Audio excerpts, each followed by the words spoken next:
창세기 4장 1절부터 12절의 말씀, 구약성경 5쪽입니다. 구약성경 5쪽 창세기 4장 1절부터 12절 한 절씩 교독하겠습니다. 아담이 그의 아내 하와와 동침함에 하와가 임신하여 가인을 낳고 이르되 내가 여호와로 말미암아 득남하였다 하니라.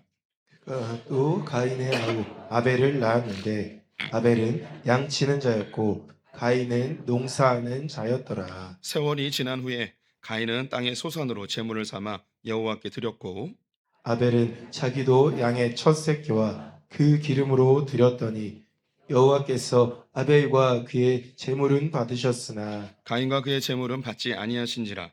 가인이 몹시 분하여 안색이 변하니 여호와께서 가인에게 이르시되 내가 분하여함은 어찌 됨이며 안색이 변함은 어찌 됨이냐. 내가 선을 행하면 어찌 낯을 들지 못하겠느냐.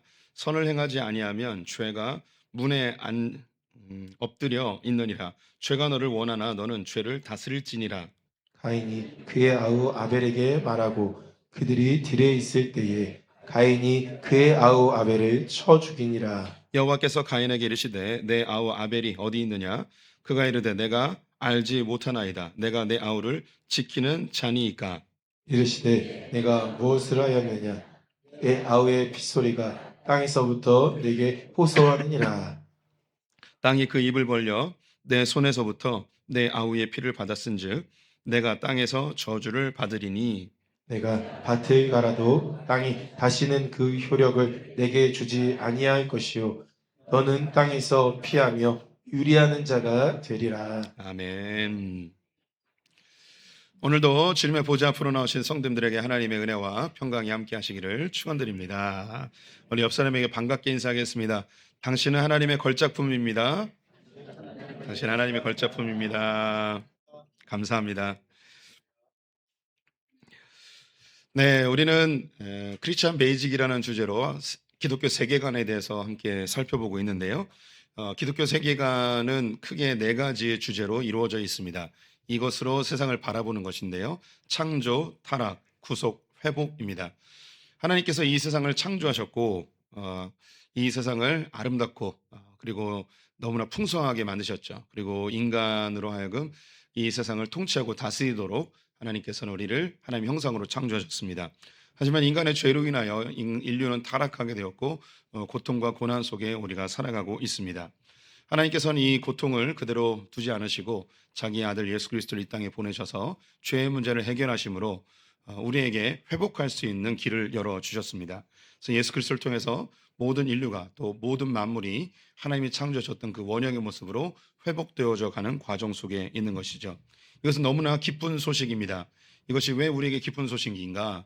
우리는 원래 어떤 상태인지 알게 되었습니다. 그리고 무엇이 문제이고 왜 잘못되었는지 그 원인을 알 수 있게 되었죠.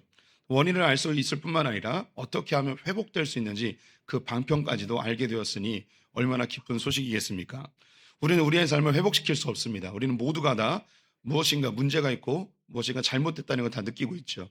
우리의 힘으로 이것을 바꿔보려 하지만 바뀌어지기보다는 더 심각한 문제로 치닫는 것을 보게 됩니다. 우리는 이 세상을 회복할 수 있는 능력이 없습니다.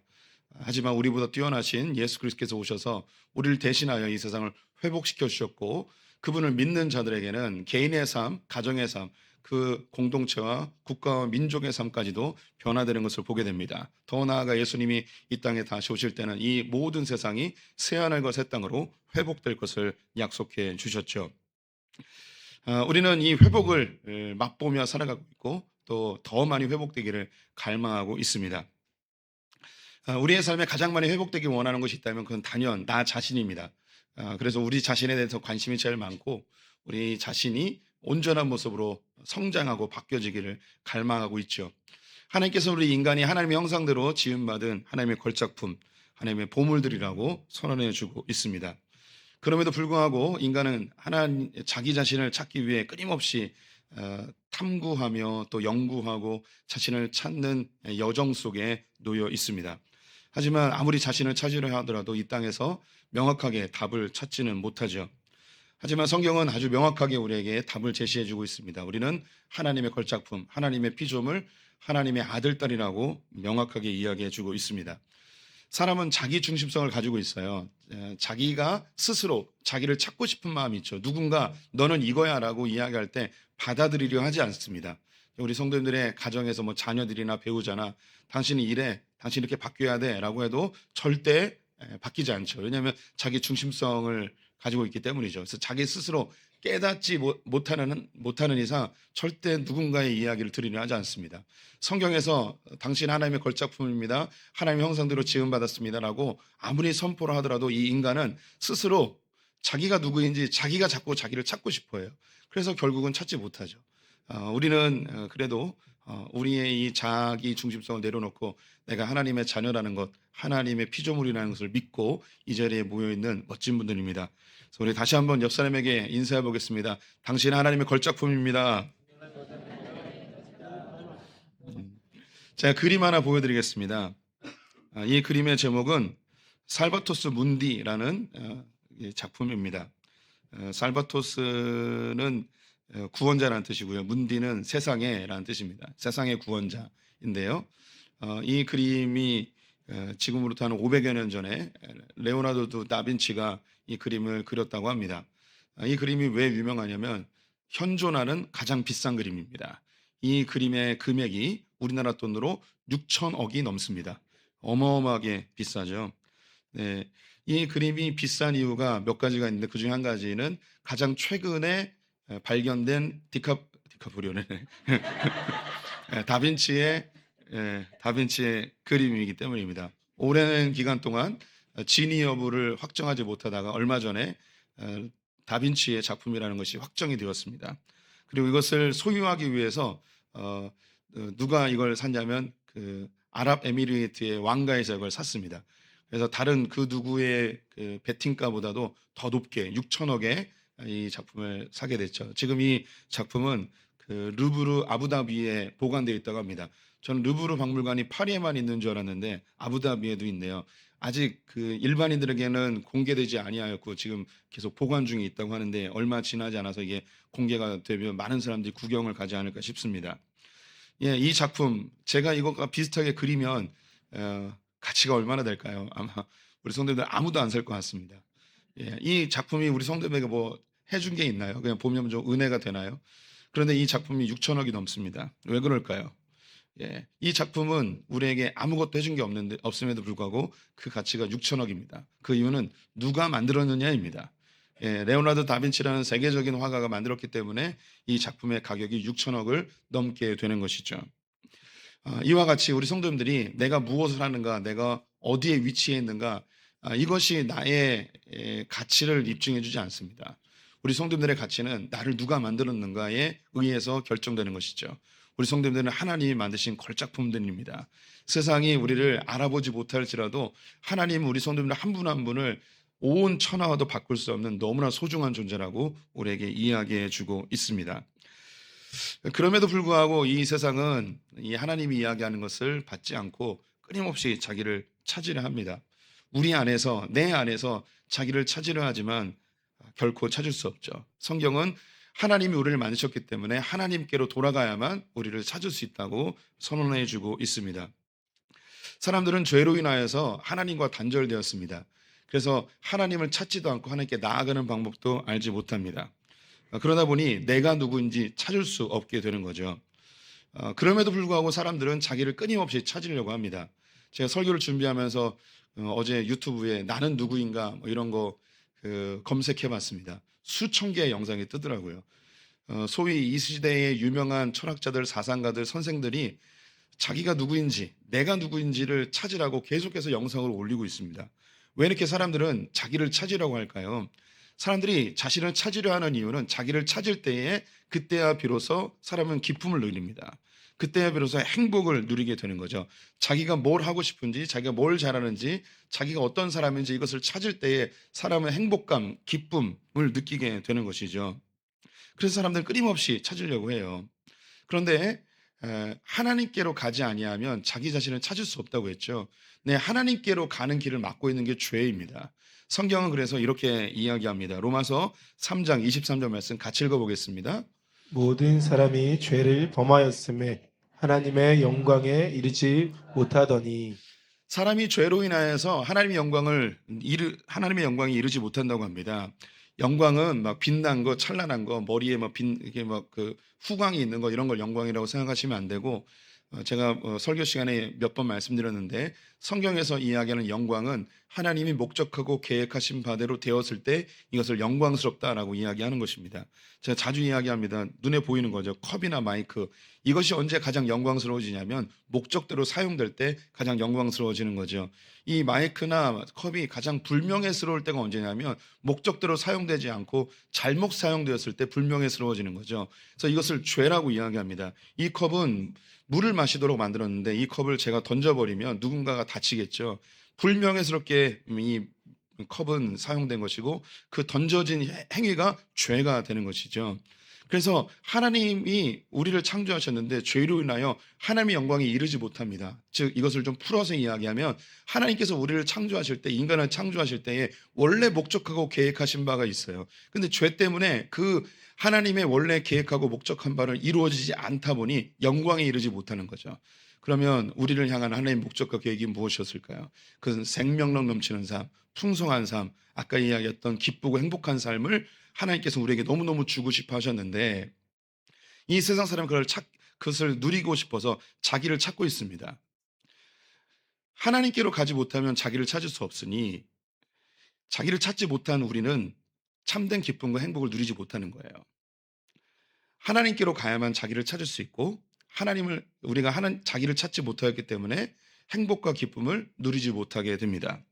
그래서 인류는 그럼에도 불구하고 풍성한 삶, 생명력 넘치는 삶, 즉 행복하고 기쁜 삶을 너무너무 살고 싶어 합니다. 우리의 마음속에 하나님 우리를 창조하실 때에 우리 안에 영광스럽게 기쁘고 행복하게 찬란하게 살도록 우리를 디자인하셨는데 하나님과 죄로 인하여 단절되어져 그 참된 기쁨과 행복을 누리지 못하지만 우리 내면 속에 DNA 속에 어떻게 하면 행복하게 살게 어떻게 하면 기쁘게 살까를 우리는 늘 갈망하며 살아가고 있죠. 근데 나 자신을 찾을 때에 그것이 누리게 되는데 자기 자신을 찾지 못하니까 사람들은 어떻게 이 기쁨과 행복을 추구하려 하는가? 그것은 무엇인가? 열심히 무엇인가 한다는 것입니다. 우리는 자꾸 무언가 열심히 해서 기뻐지려 하고 행복해지려고 합니다. 또한 이렇게 기쁘고 행복한 것을 열심히 하다 보면 이것이 자기의 정체성이 돼요. 내가 무엇을 하고 있느냐에 의해서 자기 정체성이 됩니다. 1부 예배 때도 그랬는데 2부 예배 때도 똑같네요. 설교를 하다 보면요. 이렇게 설교를 하면 잘 받아들이는 스펀지처럼 받아들이는 느낌이 있을 때가 있고요. 탕탕 튕기는 느낌이 있거든요. 1부 예배 때 요 얘기했더니 다 튕겨 나오더라고요. 2부 예배 때는 수준이 높아서 좀 잘 받아들일 것 같았는데 잘 못 받아들이고 튕겨 나오는 느낌이 많이 있습니다. 네. 그래도 조금 괜찮은 데가 여긴 좀 이게 괜찮고 나머지는 다 튕겨 나옵니다. 네. 다시 설명드릴게요. 사람은 자기를 찾을 때에 기쁨과 행복을 느낍니다. 근데 죄로 인해서 자기 자신을 찾지 못하니 기쁨과 행복을 못 누리는 거죠.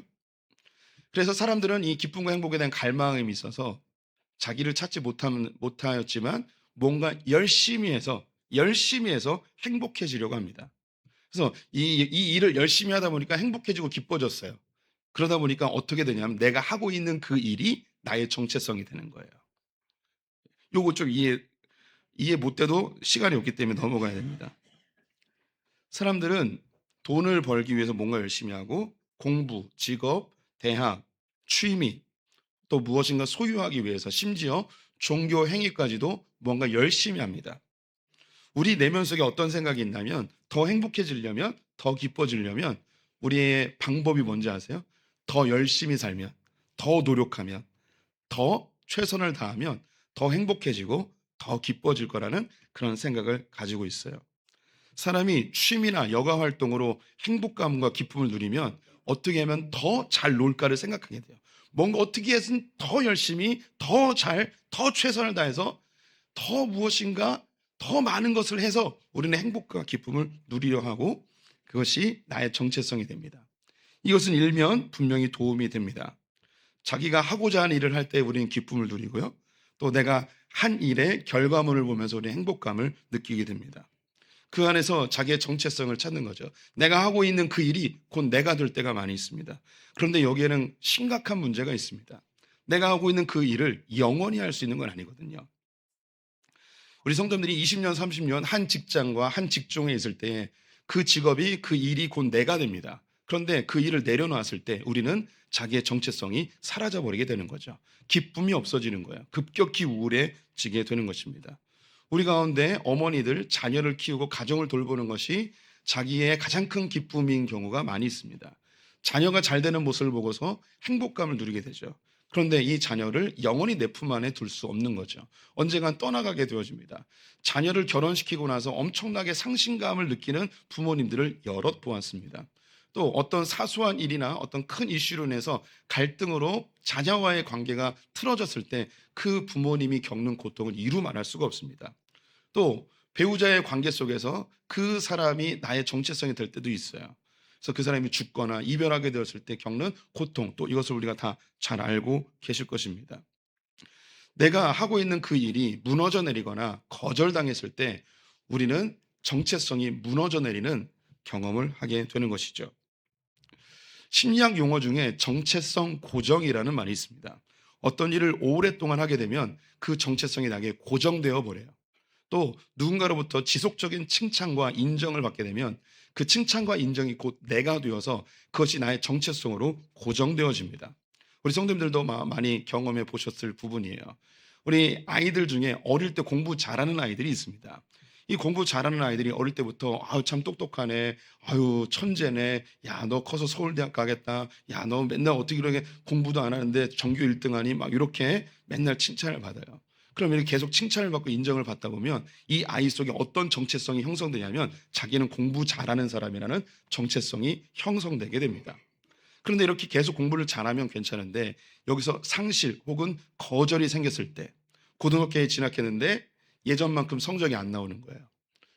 원하는 대학에 갈 수 있는 성적에서 점점 멀어졌을 때 이 아이에게 어떤 반응이 나타나는가? 이 아이는 거짓말을 하기 시작합니다. 부모님에게 성적표를 제대로 갖다 주지 못하고 자기는 여전히 공부를 잘하는 정체성에 머물러 있으니까 잘한다고 이야기를 합니다. 그리고 말로는 잘하는 티를 많이 냅니다. 하지만 그 내면 속에 고통을 안고 있죠.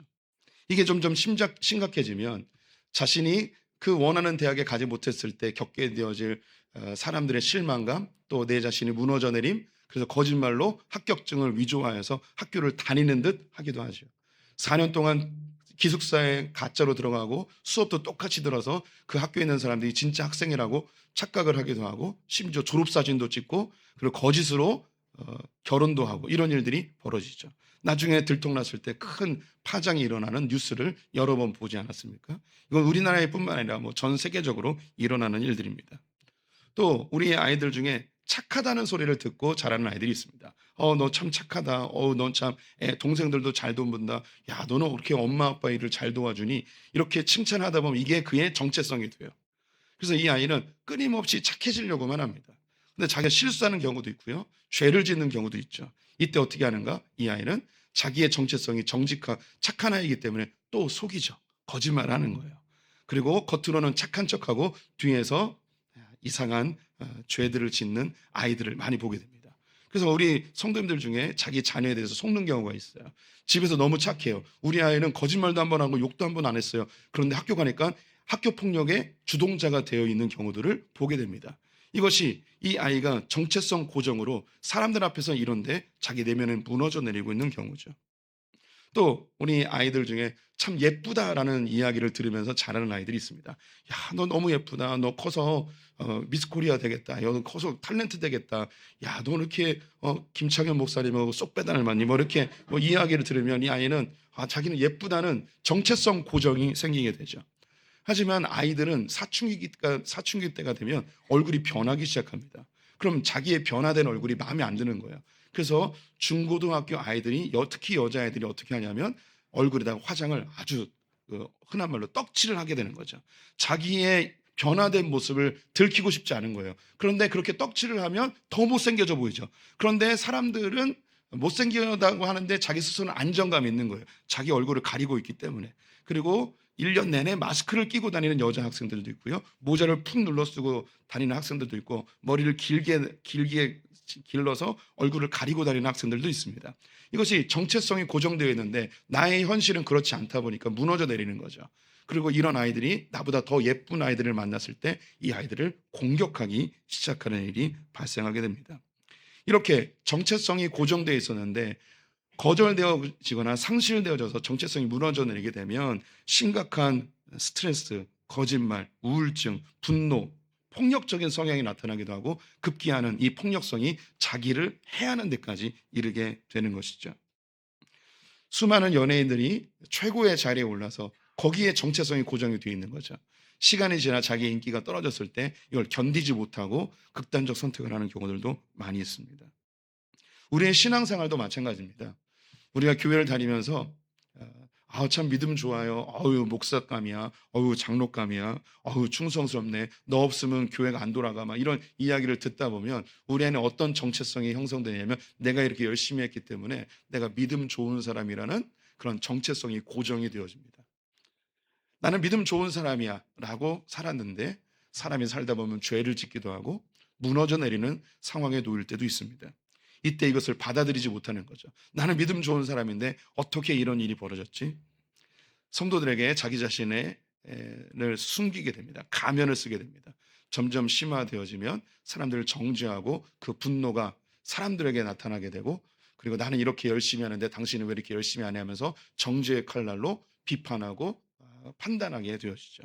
이게 더 심해지게 되어지면 스스로 교회를 떠나게 되고, 급기야는 하나님과 결별하는 일까지 수없이 벌어지게 됩니다. 이러한 정체성의 혼란과 그 무너짐을 경험하는 인물이 오늘 성경에 등장합니다. 그는 가인입니다. 오늘 본문은 가인과 아벨의 유명한 장면이죠. 오늘 성경을 읽으시면서 여러 질문들이 떠오르셨을 것 같아요. 왜 하나님은 가인의 예배는 거절하시고 아벨만 받으셨는가? 가인은 에덴 동쪽으로 떠나 누구와 결혼했는가? 가인 외에 또 다른 어떤 사람이 있었는가? 여러 질문들이 떠오르실 것입니다. 오늘은 이런 이야기를 하는 날이 아니고 정체성에 집중해서 이야기를 하는데요. 이런 부분에 대해서 궁금하신 분들은 다음 달에 열리는 창세기 성경 공부에 들어오시면 되겠습니다. 오늘 성경은 가인과 아벨에 대해서 그다지 많은 정보를 주고 있지 않습니다. 오늘 성경은 아주 명확한 주제로 우리를 이끌어가고 있는데요. 일단 성경에서 주어진 정보, 이 정보를 통해 우리가 몇 가지 좀 알아보겠습니다. 첫 번째 정보는 무엇인가? 아담과 하와가 동침하여서 아들을 낳았는데 그 아들이 가인과 아벨이라는 거죠. 이것이 첫 번째 정보입니다. 이것은 그들의 부모가 누구인지 알려주는 것이죠. 부모가 누구이냐, 이것은 그 자녀들에게 중요한 정체성이 되어집니다. 누구의 아들, 누구의 딸, 그 아이가 태어날 때부터 정체성을 가지게 되는 것이죠. 때로는 누구의 아빠, 누구의 엄마라고 불리면서 그 사람의 정체성이 되기도 합니다. 저는 목사이고 아들이 셋 있습니다. 이 아이들을 이제 목회자 자녀, 영어로 PK라고 하는데요. Pastors Kids라고 합니다. 이것은 중요한 상담학 영역에 있는 거예요. 이 목회자 자녀들이 겪는 일반 성도들이 알지 못하는 그런 심각한 내적인 갈등과 중압감에 대해서 연구하는 학문 영역입니다. 우리 성도들이 볼 때도 목사님 자녀라고 하면 어떠한 정체성이 떠오르십니까? 이 아이는 믿음이 좋을 거야 라는 생각. 이 아이들은 경건할 거야. 이 아이들은 성실할 거야. 이 아이들은 착할 거야 라는 그런 생각이 먼저 떠오르게 되죠. 그래서 어느 집안에 태어나느냐에 의해서 그 아이의 정체성이 결정되는 경우가 많이 있습니다. 특히 고대 사회에서는 신분에 의하여 결정되고 가정 중심의 공동체였기 때문에 그 가정에 태어나는 것이 곧 그의 정체성이 되는 거죠. 오늘 이 본문에서 가인과 아벨은 아담과 하와의 가정 속에 태어났습니다. 이것은 무엇보다도 이 가정은 예배하는 정체성을 갖고 있다는 거죠. 아담과 하와가 하나님께 예배하는 자였고 그 가정에 태어났다면 자연스럽게 예배하는 자들이 되었을 것입니다. 또 중요한 정체성이 있는데 3장에서 아담과 하와가 범죄하여 에덴에서 쫓겨나게 되어집니다. 그래서 이 가정 속에 태어난, 방금 전에 3장을 읽은 거죠. 그리고 이 가정은 죄인들입니다. 그래서 이 가정에서 태어난 그 아이들도 그 정체성이 죄인이라는 거죠. 예배하고 있지만 이들은 여전히 죄인입니다. 이것은 오늘 이 소풍교회에 앉아 계신 우리 성도님들의 모습과 크게 다르지 않습니다. 여기 계신 분들이 그리스도인이고 또 상당수가 모태신앙으로 혹은 부모님의 신앙의 영향으로 예수를 믿게 되었죠. 그 가정에 태어난 것, 태어날 때부터 예수를 믿고 있었던 가정, 태어나 보니 엄마가 권사님, 아빠가 장로님, 태어나 보니 안수집사님, 그런 가정에서 나도 모르는 사이에 내 정체성이 예배하는 자가 되었습니다. 그렇다고 해서 이 사람이 완벽한 자가 아닙니다. 그는 철저하게 죄인인 것이죠. 오늘 성경은 두 번째 정체성에 대해서 이야기해 주고 있는데요. 그것은 가인은 농사 짓는 사람이 되고 그리고 아벨은 양 치는 사람이 되었다고 이야기합니다. 그들의 직업을 소개해 주고 있죠. 아까도 이야기했지만 하나님과 단절되어진 인류들은 자기가 하고 있는 일을 통하여서 자기의 정체성을 찾게 됩니다. 그래서 오늘 성경은 이 가인은 에, 농사를 지으면서 자기의 정체성을 찾고 있었고 아벨은 양을 치면서 자기의 정체성을 찾고 있었다는 것을 보여주고 있는 거죠. 그런데 오늘 본문은 아벨은 제외시키고 가인에 대해서만 집중하고 있습니다. 문제는 바로 이 가인에게 있었던 것이죠. 참고로 여기서 양을 치는 자라고 되어 있는데 여기서 양을 치는 자 하니까 우리가 뭐 이렇게 그 먹이도 주고 이렇게 돌봐주고 뭐 이렇게 느껴질 거예요. 근데 영어식 표현으로 하면 양을 치는 자가 영어로 키퍼입니다. 그래서 지키는 자예요. 제가 이 이야기를 굳이 하는 것은 뒤에 이 부분에 대해서 언급할 내용이 있기 때문에 먼저 머릿속에 기억을 해 두십시오. 양을 치는 자는 양을 지키는 자예요. 그래서 이 두 사람이 함께 예배를 드리러 가는 장면이 오늘 나와 있습니다. 죄를 지은 인류는 자기가 하고 있는 그 일을 통하여서 자기가 누구인지 입증하려고 합니다. 그래서 자기가 하고 있는 그 일로 자기의 정체성을 찾는 것이죠. 반면 하나님의 사람들은요, 자신이 하고 있는 그 일은 도구이고 하나님 안에서 자기를 찾으려고 합니다. 그래서 하나님의 사람들은 인류 역사 속에서 자기가 하고 있는 그 일이 자신이 아니에요. 이 일은 내가 하나님께 영광을 돌리는 도구인 거죠. 그래서 어떤 직업을 갖든 관계가 없어요. 그래서 종교개혁자들은 이것을 직업 소명설이라고 이야기합니다. 직업 소명설은 모든 직업은 하나님께서 주신 것이다라는 뜻인데 천직과는 완전히 달라요. 천직은 하나님이 하늘에서 너는 태어날 때부터 이거 해야 돼라고 이야기하는 거죠. 성경에서는 천직이라는 개념이 없습니다. 우리는 스스로 자기가 좋아하고 자기가 잘할 수 있는 것을 선택하여 직업으로 삼을 수 있는 우리의 자유권이 있습니다. 그런데 어떤 일을 하든 그 일은 하나님을 위하여 하는 일이 바로 직업 소명설이라는 것이죠. 오늘 성경에 나와 있는 아벨이 하나님께 예배가 인정받습니다. 왜 인정을 받는가? 그는 자기가 하고 있는 그 일, 즉 양치는 일로 자기를 입증받으려 하지 않았습니다. 자기에게 주어진 그 양의 새끼를 가져와서 하나님 앞에 이 좋은 열매가 있으니 하나님 받으세요 라고 도구로 가지고 오고 하나님 안에서 자기를 찾는 자인 거죠. 우리가 설 명절이 이제 다가와서 선물을 주고받곤 하는데 이 선물은 더 가까워지기 위한 도구이지 선물 자체가 중요한 게 아니잖아요. 그런데 이 가인은 자기가 하고 있는 그 일이 자기의 정체성이었어요. 그래서 이 일로 하나님께 인정받고 싶고 그 인정을 받아야지 자기가 어떤 자인지 입증이 되는 거죠. 가인과 아벨이 함께 예배를 드렸는데 하나님께서 아벨의 예배는 받으셨습니다. 어떻게 받으셨는지 성경에 나와 있지 않지만 성경 이곳저곳을 보면 하나님께서 불을 내리셔서 하나님이 임재하시고 예배를 흠양하시는 장면들이 종종 나옵니다. 두 개의 각각의 단이 있었지만 아벨의 제단에만 불이 내려서 이것이 소각되며 하나님께서 받으셨다는 표시를 삼지 않았을까 싶습니다. 하지만 가인의 제물에는 하나님의 불이 내리지 않아 하나님께서 받지 않으셨습니다. 이것이 가인에게 엄청난 큰 충격이었습니다. 왜냐하면 이 농사의 결과물이 자신의 분신과 같았기 때문입니다. 우리는 자기가 하고 있는 그 일, 오랫동안 수십 년 동안 하고 있는 그 일이 곧 자기 자신이 되어져 버려요. 그리고 그 일을 통하여서 나타난 결과물들을 자기의 분신처럼 생각하게 되는 거죠. 그것이 무너져 내렸을 때 자기 자신이 무너져 내립니다. 저는 목사입니다. 저는 이제 뭐 25년 이상 이제 목회를 이제 그 목사를 하고 있는데 저에게 우리 성도님들이 저를 무너뜨리고 저를 교회에서 쫓아낼 수 있는 좋은 방법을 하나 알려드리겠습니다. 아무 때나 쓰지 마시고 결정적일 때 쓰시기 바랍니다. 저는 목사이기 때문에 저에게 분신 같은 것은 설교입니다.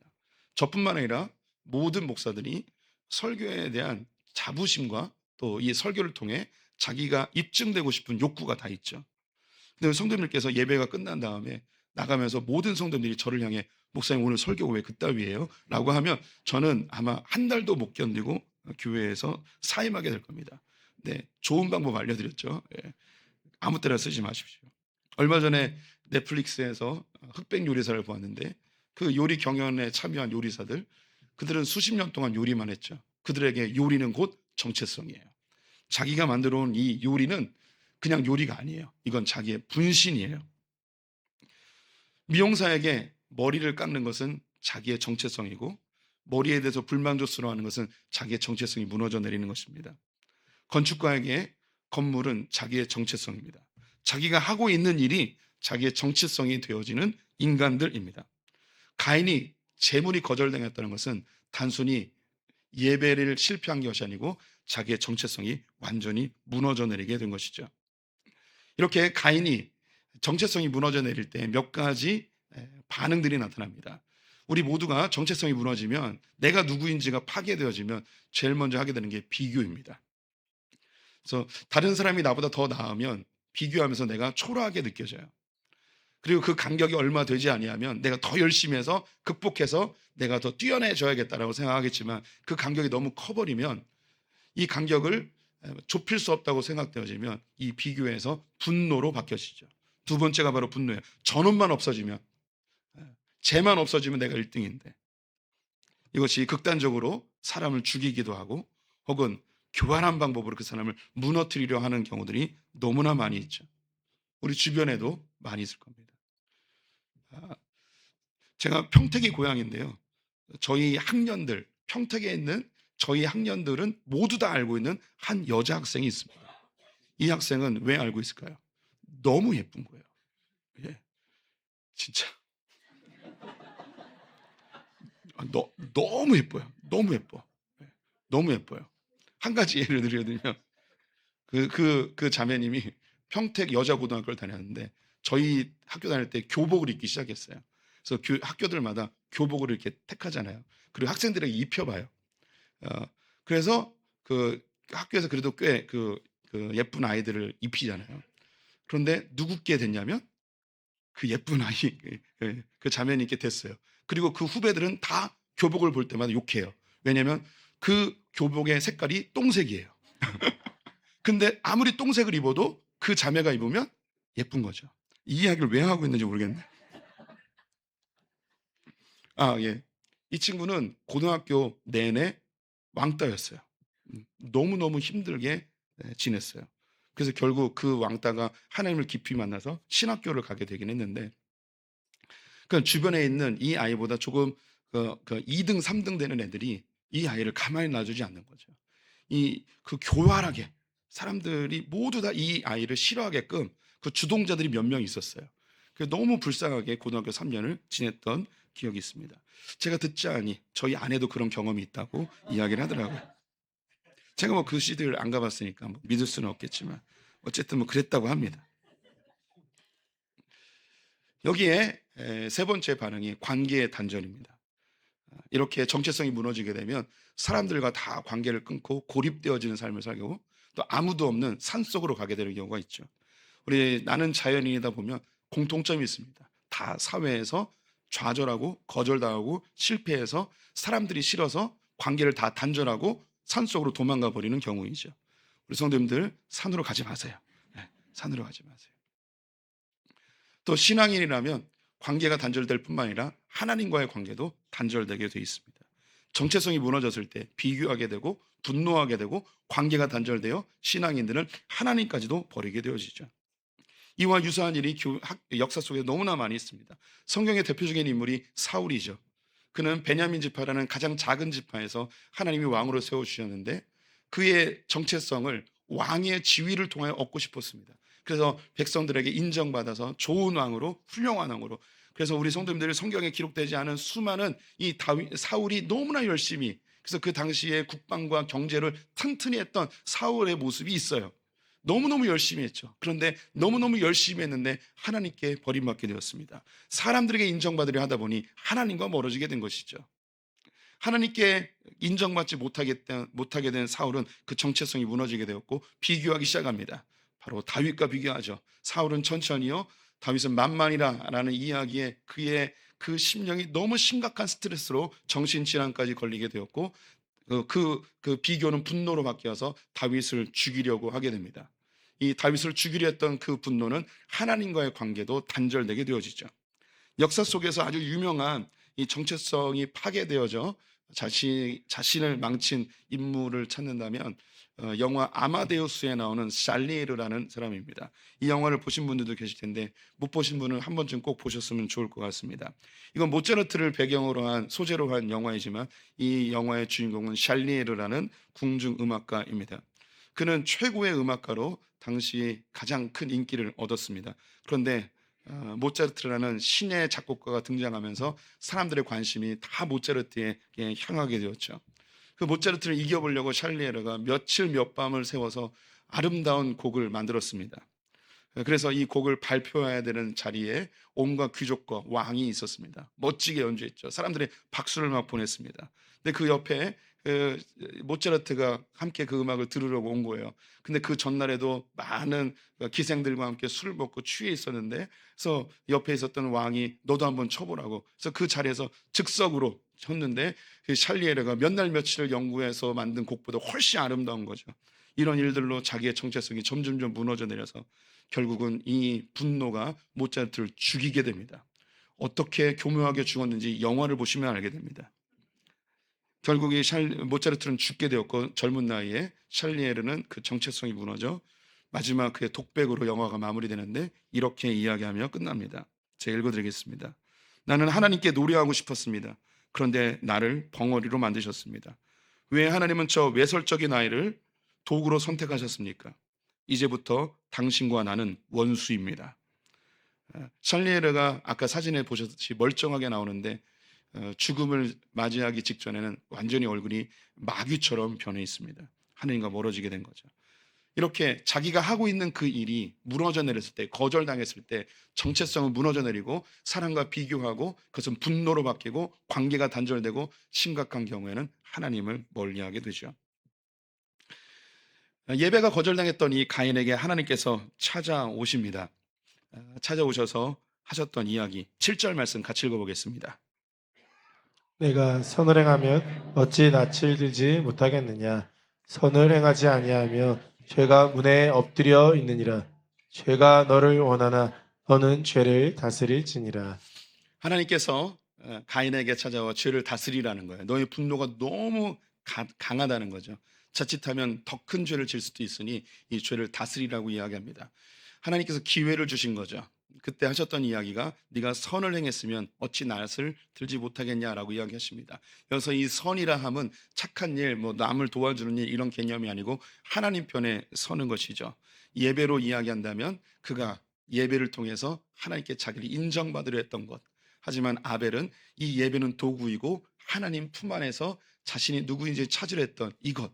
네가 하고 있는 그 일로 나를 찾지 말고 그건 도구이고 내 안에서 너를 찾았으면 좋겠다 하며 그 정체성이 무너진 이 가인에게 기회를 주시죠. 그런데 안타깝게도 이 가인은 자기의 그 분노를 조절하지 못하여 동생을 들로 끌고 나가 돌로 쳐서 죽이게 됩니다. 이때 하나님께서 다시 찾아오십니다. 가인에게 찾아오셔서 네 아우는 어디 있느냐라고 물으시죠. 하나님께서 그 아우가 어디 있는지 몰라서 물어본 게 아니죠. 이 가인 아벨에게 무슨 일이 벌어졌는지 주님이 궁금해서 물어본 게 아니란 말입니다. 왜 물어보셨을까요? 기회를 준 거예요. 네 동생이 어디 있느냐라고 했을 때 이 가인이 대답하기를 내가 동생을 지키는 자입니까? 라고 대답하죠. 여기서 이 지키는 자가 영어로 키퍼예요. 그래서 이 키퍼라는 단어를 왜 이야기했는가? 이 가인은 동생을 지키는 자입니까? 이 단어를 통하여서 하나님을 대적하고 있는 겁니다. 아벨이 양을 지키는 자였는데 그의 예배는 그렇게 하나님께 받으시고, 그럼 나는 이 동생을 지키는 자인데 나는 왜 내 예배는 받지 않으십니까? 나는 이제 이 동생을 지키는 자의 삶을 살지 않겠습니다. 나는 당신을 대적합니다. 당신과 나는 이제 원수입니다. 라는 의미인 거죠. 그때 하나님께서 아벨의 피가 이 땅에서 호소하고 있다고 이야기하며 그에게 징계를 내리시는데 그 징계의 모습이 12절에 있습니다. 제가 읽겠습니다. 내가 밭을 갈아도 땅이 다시는 그 효력을 내게 주지 아니할 것이요 너는 땅에서 피하여 유리하는 자가 되리라. 하나님에게서 떠나버리는 이 가인에게 하나님께서 하신 이야기, 너는 이전보다 더 노력하며 살아야 될 것이다. 더 수고하고 더 무거운 짐을 짊어지며 살아가게 될 것이다. 하나님은 가인에게 하나님 안으로 돌아와 하나님 안에서 자기의 정체성을 찾기를 원하셨습니다. 내가 누구인지 찾기를 원하셨습니다. 내가 누구인지 찾을 때 참된 기쁨과 행복, 생명이 넘치고 풍성한 삶을 살 수 있는데 이 가인은 끊임없이 자기가 하고 있는 일을 통해서 자기를 찾으려 하였고 그 일이 자기의 정체성이 거절당하고 상실되어지자 그는 무너져 내리게 되었죠. 이런 사람은 어떻게 반응하는가? 더 열심히 사는 거예요. 자기를 찾기 위해서, 자기를 입증하기 위해서 더 열심히 지금 하나님께서 너는 앞으로 더 열심히 사는 자가 될 거야. 그런데 너는 유리하는 자가 될 거야. 절대 너는 너의 정체성을 찾을 수 없을 거야. 너는 유리하는 정체성을 갖고 살아가게 될 거야. 결국 이 가인은 하나님을 떠나 에덴 동편에서 놋 땅에 에녹이라는 성을 쌓고 그는 살아가게 되죠. 하나님께서는 우리에게 어디에서 정체성을 찾을 수 있는지 오늘 이 가인의 이야기를 통하여서 알려주고 있습니다. 우리 모두는 자기를 찾고 싶어 합니다. 자기를 찾아야만 행복과 기쁨을 누리기 때문이죠. 그런데 하나님 안에서 찾지 않고 내가 하고 있는 그 일을 통해서 이게 즐겁고 이게 나를 행복하게 하고 이것이 나를 풍요롭게 해줄 거라고 생각해서 그 일에 더 열심히 합니다. 나의 취미, 결혼, 대학, 취업, 직장, 관계, 사랑, 심지어 종교적 행위까지도 뭔가 더 열심히 그래서 나를 입증하여서 내가 누군지 찾으려 하고 그 안에서 기쁨을 누리려 하는 것. 하지만 절대 이곳에서는 안정된 나의 정체성을 찾을 수 없습니다. 끝까지 우리는 유리하는 자, 이게 맞는다 싶었는데 아니에요. 직장이 나를 영원히 책임질 것 같은데 아니었죠. 대학이 책임질 것 같지만 아니었습니다. 돈도 아닙니다. 관계도 아닙니다. 취미도 아닙니다. 심지어 우리의 종교 생활도 그렇지 못합니다. 우리가 오직 정체성을 확립할 곳은 하나님밖에 없죠. 우리에겐 다시 기회가 주어졌습니다. 히브리서 12장 24절 말씀 함께 읽어보겠습니다. 새 언약의 중보자이신 예수와 및 아벨의 피보다 더 나은 것을 말하는 뿌린 피니라. 아벨의 피보다 더 나은 피, 더 좋은 피, 더 위대한 피가 있는데 그 피가 예수 그리스도의 피라는 것입니다. 오늘 본문에서 아벨의 피가 호소하고 있습니다. 사람이 아무리 열심히 일을 하고 아무리 수고를 해도 자기 자신을 찾을 수가 없습니다. 아벨의 피는 저 형을 심판해달라는 호소였지만 예수 그리스도의 피, 이 피는 우리의 죄를 하나님 앞에 나아가 용서해 주십시오라는 은혜의 피입니다. 우리는 하나님께로만 가야 우리가 누구인지 발견할 수 있습니다.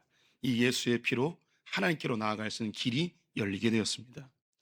이제 우리 성도님들이 선택하셔야 됩니다.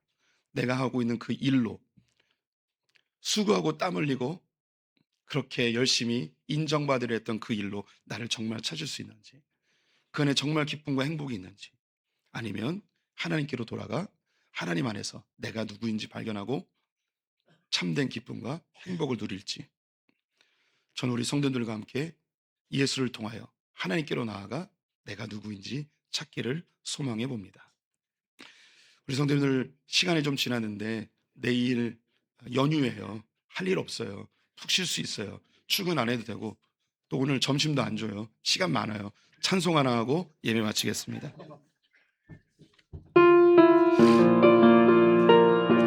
하나님께서 우리 성도들을 얼마나 사랑하시는지 또 주님 안에서 나를 발견하고 참된 기쁨과 평안을 누리시길 바랍니다. 하나님은 너를 만드신 분, 하나님은 너를 만드신 분, 너를 너를 가장 많이 알고 계시고 하나님은 너를 만드신 분 너를 가장 깊이 이해하신단다. 하나님은 너를 지키시는 분 너를 절대 포기하지 않으며 하나님은 너를 지키시는 분 너를 쉬지 않고 지켜보신단다. 그의 생각 셀 수 없고 그의 자비 무궁하며 그의 성실 날마다 새롭고 그의 사랑 끝이 없단다. 하나님은 너를 원하시는 분 이 세상 그 무엇 그 누구보다 하나님은 너를 원하시는 분 너와 같이 있고 싶어 하신단다. 하나님은 너를 인도하는 분 광야에서도 폭풍 중에도 하나님은 너를 인도하는 분 푸른 초장으로 인도하신단다. 그의 생각 셀 수 없고 그의 자비 무궁하며 그의 성실 날마다 새롭고 그의 사랑 끝이 없단다. 그의 생각 셀 수 없고 그의 생각 셀 수 없고 그의 자비 무궁하며 그의 성실 날마다 새롭고 그의 사랑 끝이 없단다. 지금은 우리 주 예수 그리스도의 은혜와 하나님 아버지의 무한하신 사랑과 성령의 교통하심이 하나님 안에서 내가 누구인지 발견하고 참된 기쁨과 평강을 누리기를 원하는 소풍의 모든 성도들 가운데 우리의 자녀들과 저 북에 있는 형제자매들 열방의 선교사님들과 이 나라 이 민족 가운데 영원토록 함께 있을지어다. 아멘.